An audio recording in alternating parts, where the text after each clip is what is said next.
Genshin Impact has over 300 enemies, and I have personally farmed hundreds, if not thousands of them to build my characters or for Primogen. Originally, this video was going to be me talking about Genshin boss lore, but I realized that's really boring. So I thought, wouldn't it be stupid to rank all the enemies based on how sad you should feel for murdering them over and over again?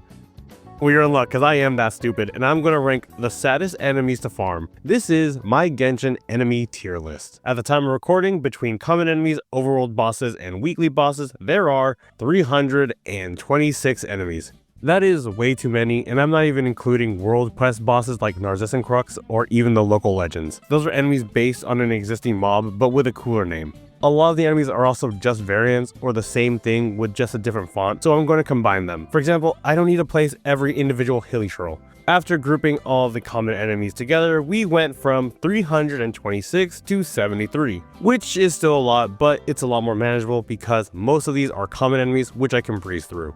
I'm also not including story bosses because I want to keep the spoiler free. So let's talk about the first tier.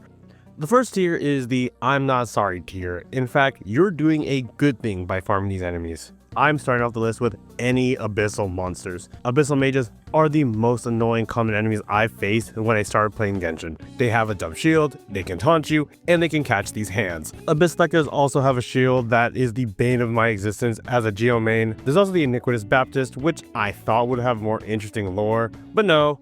He's just an Abyss Lector that learned how to use multiple elements and evolved, which means he's just more annoying to fight against. We're also going to put the Wild Hunt enemies in this tier. The Wild Hunt is an abyssal force that contains the pieces of Edgelord Humpty Dumpty. Rift Hounds are monstrosities created by Rhine-Daughter and were on the verge of extinction, but somehow re-emerged. We need to finish the job and put them down. The Golden Wolf Lord was actually an unintentional creation, but it likes to tear through worlds and likes to make a name for itself. The most terrifying abyssal monster on this list is the Tenebrous Papilla, which is an alien plant-like creature whose roots can reach deep into the ley line and mimic any monster. Its goal is to reach Irminsul and corrupt it. Killing this plant makes you a hero. Speaking of terrifying monsters, consecrated beasts are the stuff of nightmares. Consecrated beasts are created when wildlife consumes a piece of God or a higher being and survive a painful transformation. These monsters wake up every day and choose violence because it's all they know. The Emperor of Fire and Iron is a crab that will continue to grow bigger and bigger the more it eats. One time it grew so big it attacked a ship and was stopped by Basil Elton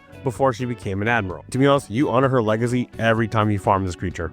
The Millennial Pearl Seahorse is also in this tier. There's a myth in Fontaine that the Millennial Pearl Seahorse and the Emperor of Fire and Iron warred against each other and control their own domains. But this is just mythology and not real, but it feels wrong to not have them in the same tier. We all know what whopper flowers are. They're an invasive plant species like English ivy, which means getting rid of whopper flowers is not just justified, but encouraged. You might think that Regis vines are related to whopper flowers, but they're not. Regis vines are just vines that got bigger from the elemental energy in the ley lines. Praetorian Golem. This golem comes from the ancient civilization Remuria. It was prophesied that Remuria was going to be destroyed and its people would return to the primordial sea. To protect its people, the god King Remus transferred their souls into stone golems. The problem is that they developed a superiority complex and waged war against non-Remurians. The statue of Marble and Brass is a boss form of these golems. The archive also features this quote, "War is a necessary evil on the path of all-encompassing peace," which sounds like something you say when you justify a war. I have zero sympathy for that. Treasure hoarders are a group of thieves that started in Nodcry by Reed Miller. Since then, they're everywhere around Teyvat, and they aren't organized. I'm also going to include the Fatui in this tier. I know that there are events that show the Fatui soldiers as more nuanced, but generally they're an invading army in other nations, so tough. Slimes. To be honest with you, they're just boring. I don't really feel anything when I fight them. Same with fungi. I'm also going to include a bunch of other Genshin mobs that are just elemental beings because there's not that much lore to talk about, like the avatars of lava. This is also going to include tainted water phantasms, which is pretty self-explanatory, and the Frost Knight Scions, which are beings made from the Frost Moon's blessing. Hypostasis cubes had a different biology, but then became beings of pure elemental energy. So the last enemy in this tier is the Setek Waynut. Lore-wise, the Waynut is an ancient beast that existed with a Denjo dragon sovereign, but then Celestia sent a divine nail and turned everything to desert. The Waynuts that did survive adapted to living in the sand. The Waynut is on this tier because it is one of the most annoying enemies to fight in the Spiral Abyss. it spends more time running away from you than attacking you.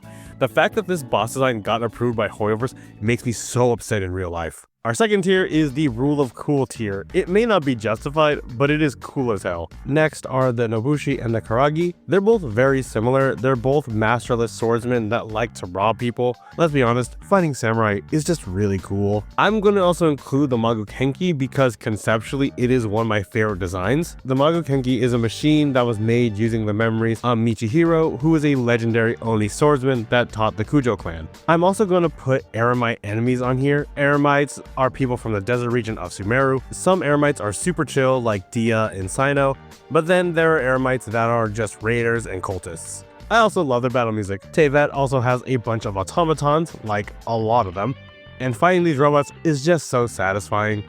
There are Ruin Guards, which are war machines from Conria. Ruin Drakes are supposed to imitate V-Shaps, and the Aeon Drake is supposed to imitate a Dragon Sovereign, which clearly they failed because Amber can solo it.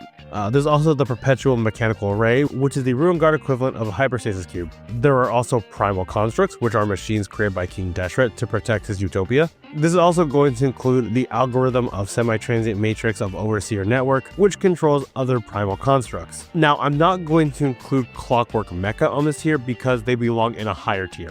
We have more machines.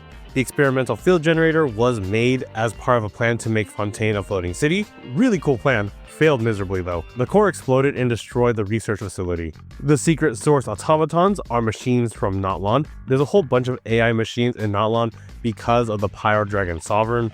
I really need to catch up on Natlan world quests. Breacher Primus are cells that come from LNS, which is another one of Ryan Daughter's creations and is even bigger than Obarashi. They're basically white blood cells, and they have both protected and attack travelers. The idea of fighting white blood cells of a dead mythological creature is so cool, and I'm sealing this for my future D&D campaigns. I'm also going to put the Oprichniki on this tier list. These are elite members of the Fatui and are stationed at key locations. They also have land cruisers, which are warships, but on land. The Jade Plume Terrashroom is a chicken that comes from a fungi. That makes as much sense as a Digimon evolution line, but hey, Teyvat has its own laws. Saurians are not on this tier except for one, the Goldflame Kukasaur Tyrant. This is a Kukasaur that survived the most extreme forces. The Lava Dragon statue was an attempt to revive an ancient race, but it failed miserably. All that's left is a creature that attacks anyone that comes near it. The third tier is the Worth It tier. This is sort of a consequentialist look because their deaths served a purpose. I would feel bad, but I need the Primogems. The first one in this category are Hilly Trolls. We all know the lore by now. Hilly Trolls are non-pure-blooded Conrians that were cursed with immortality by the Heavenly Principles. At this point, they've lost most of their intelligence and are aware of their own tragedy, which is why they wear the masks. Let's be honest here, did that stop any of you from clearing out their camps so you can get 5 Primogems? In a similar vein, there's also the Shadowy Husks or the Black Serpent Knights. These were Conrians that served in the Royal Guard under Dainsleif. Even though they lost their memories, some still subconsciously remember their promise to protect the people of Conria at all costs. V-Shafts are dragon-like beings that are native to Teyvat. They were ruled by the Severin Sovereigns until the Heavenly Principles came and defeated them. This started the era of humanity. There's also a special class of V-Shafts called the Baptismal V-Shap, and they're unique to Enkonomiya. We also have Sario-formed tribal warriors in this tier. The reason that they're in this tier, unlike other human enemies, is that there really isn't a clear reason why we're fighting them. It's not really explained if they're rogue or a splinter faction, because we fought together against the Abyss in the Archon quest.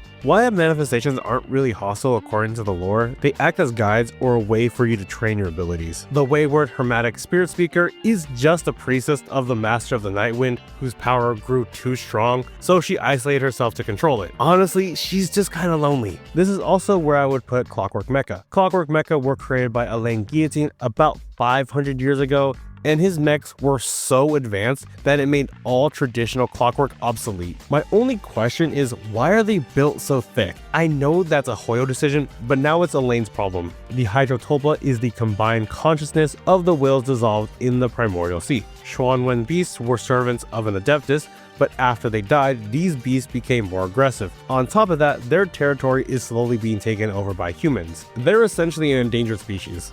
The Solitary Suani is an illuminated beast and is usually around other Xuanwen beasts. Just like real-life cats, it looks down on other creatures. Radiant beasts are animals that became empowered by the ancient moon. Now, the Radiant Moonfly is a little different because it was tamed by the Heavenly Principles.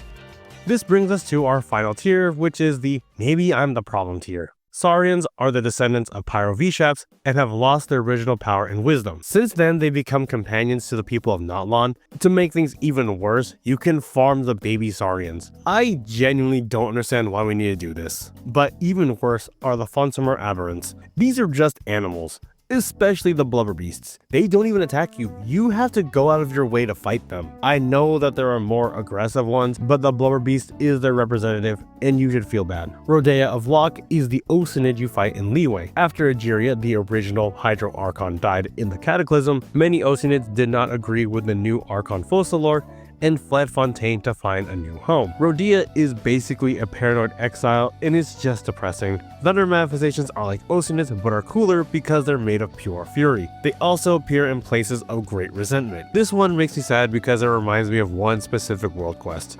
If you know, you know. Surprisingly, the Icewind Suite also has some sad lore. Originally, it was designed to be a work of art, but then some jackass hijacked the project and turned them into weapons. Knuckle Duckle is a machine that was made by Aino, and it has a lot of functions that overlap with Anefa. Every one of Aino's creations are her friends, and this one feels bad to fight. Let's be honest here, do you really want to make Aino upset? The Glennis Jem'Kesar Mountain King was the companion to Burkina, who is one of the ancient 6 Natlan heroes. He became corrupted by the Abyss and killed Burkina, which became a source of shame. Eventually, Kanish would release him from his slumber, and he wanted to be put out of his misery. However, Kanish decided that it would be better for him to live with his shame to atone for his sins. Now the Mountain King's soul is resting, but his body is now used to train future warriors. I like his lore, but tragically, there was never going to be a happy end. This brings us to the final enemy in this list, the Eye of the Storm. If you're confused, let me explain. When you first play Genshin,